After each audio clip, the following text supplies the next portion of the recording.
नमस्कार, बहुत स्वागत है आपका। फाल्गुन का महीना हिंदू पंचांग के अनुसार आखिरी महीना होता है, क्योंकि इस महीने की पूर्णिमा को फाल्गुनी नक्षत्र होने के कारण इसे फाल्गुन कहते हैं। अब फाल्गुन का महीना खुशियों का, उल्लास का प्रतीक है और कहते हैं फाल्गुन के महीना ग्रीष्म ऋतु यानी गर्मी के आगमन का संकेत देता है। और इस बार 28 फरवरी से 28 मार्च तक रहेगा ये महीना। अब इस महीने में भगवान श्री कृष्ण, भगवान शिव, भगवान श्री हरि विष्णु के साथ चंद्रदेव की पूजा करने का विशेष महत्व है।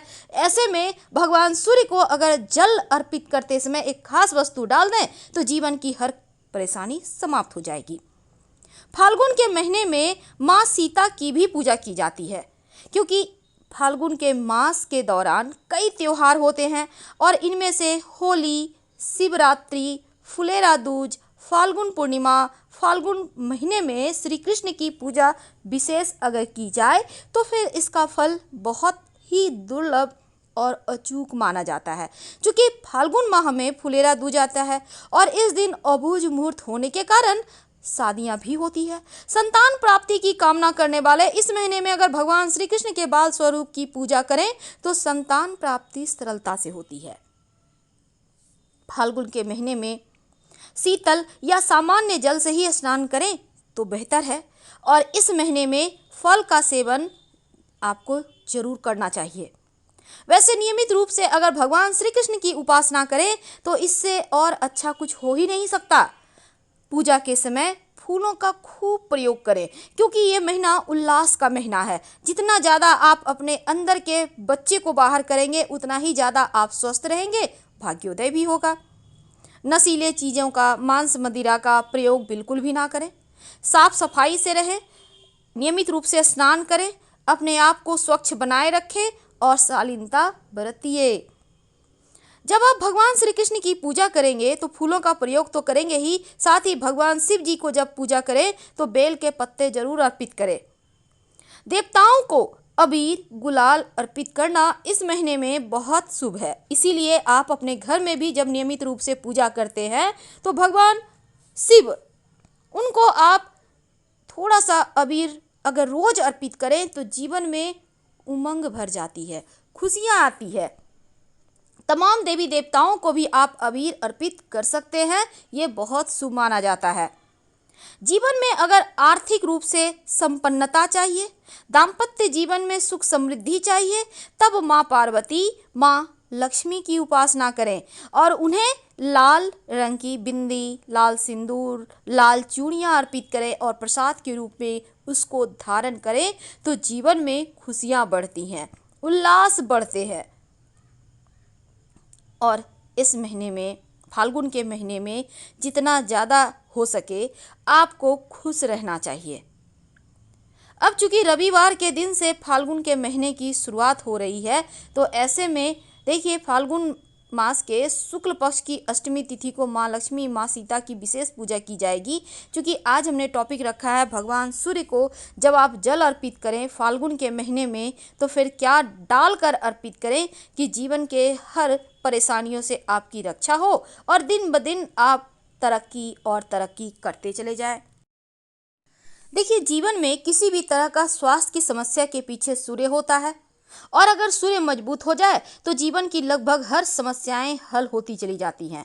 समस्त सृष्टि के ऊर्जा और प्रकाश का कारण भी सूर्य हैं और सूर्य राजा हैं, औषधि के कारक हैं, पिता के कारक हैं, आपके मान सम्मान के कारक हैं, खाने पीने की वस्तु के भी कारक हैं। सूर्य ही जीवन में मान सम्मान, यश और राजपद प्राप्त कराता है। तो सूर्य को बहुत तरीके से आप मजबूत कर सकते हैं। उनमें से सबसे सरल तरीका जो इस रविवार को करें तो उत्तम है। वैसे पूरे फाल्गुन माह में ये प्रयोग आप कर सकते हैं। सूर्य को अर्घ्य देने से सूर्य हर तरह से अनुकूल हो जाते हैं।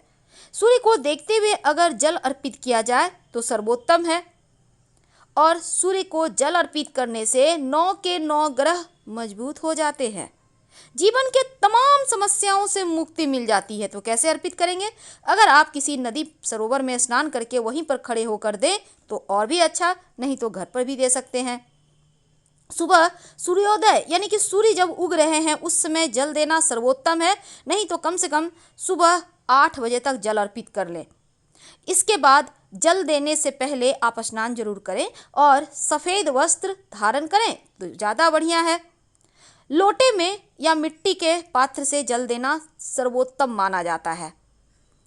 तो जल जब दीजिएगा तो देखिए, सूर्य की रोशनी जब चुभे तब जल देना अच्छा नहीं होता, बल्कि जब सिंपल तरीके से जल सूर्य उग रहा है जब उस समय ही दें सिंपल तरीके से जल चढ़ाने के बाद इसके पैर छींटे जो हैं पैर में पड़ते हैं तो कोई दोष नहीं होता, लेकिन फिर भी आप कोशिश करें किसी गमले वगैरह में ही जल अर्पित करें। अगर आप विद्यार्थी हैं, चाहते हैं पढ़ाई में मन लगे, तब जल में नीला रंग यानी इंक 1-2 बूंद डालकर अर्पित करें। दोनों हाथों को ऊपर उठाइए और फिर सूर्य की रोशनी आप पे पड़े और जल से छनकर आप तक आए तो अच्छा होगा।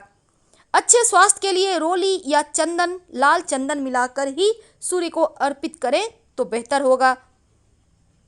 अगर शीघ्र विवाह चाहते हैं या वैवाहिक जीवन में खुशियां चाहते हैं तो जल में 1 चुटकी हल्दी डालकर अर्पित करें तो बढ़िया है।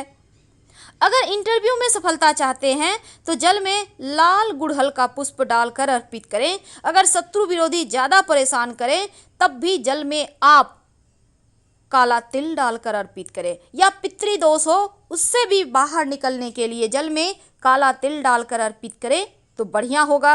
अगर पितृदोष ज़्यादा परेशान करे जिसके कारण जीवन में आप तरक्की नहीं कर पा रहे हैं, तब तिल 1 चुटकी काला तिल और 1 चुटकी अक्षत मिलाकर जल अर्पित करें तो बढ़िया होगा। अगर आप चाहते हैं जीवन में चारों दिशाओं से आपकी जयकार हो, आप खूब तरक्की करें, तब सूर्य को आप सादा जल, जिसको हम प्लेन वाटर कहते हैं, जल अर्पित करें। सूर्य को जल देने से बहुत तरह के लाभ होते हैं। सभी ग्रह में सबसे शक्तिशाली सूर्य है, और अगर सूर्य को हम धार्मिक दृष्टि से देखें तो आत्मा के कारक है सूर्य। नियमित रूप से सूर्य को जल देने से मन एकाग्र होता है, सीखने की शक्ति बढ़ती है, जटिल से जटिल समस्या का समाधान चुटकियों में हो जाता है। और सूर्य को जल अगर दिया जाए नियमित रूप से सुबह के समय खासकर, तो शरीर को विटामिन डी भी मिलती है, जिससे शरीर स्वस्थ रहता है। अब इंसान का शरीर 5 तत्वों से बना है और एक तत्व अग्नि है, और सूर्य को अग्नि का कारक माना जाता है। इसलिए सूर्य को सुबह जल अर्पित करें ताकि पूरे की पूरे किरणें आपके शरीर पर पड़े, जिससे स्किन, आँखें, हार्ट, लीवर, दिमाग सभी अंग एक्टिव हो जाते हैं, सक्रिय हो जाते हैं। और सूर्य को जल अर्पित करने से मन में अच्छे विचार आते हैं। आपका फेस हमेशा पूरब की ओर हो, इस बात का ध्यान रखिएगा। हम आपसे विदा लेते हैं। धन्यवाद।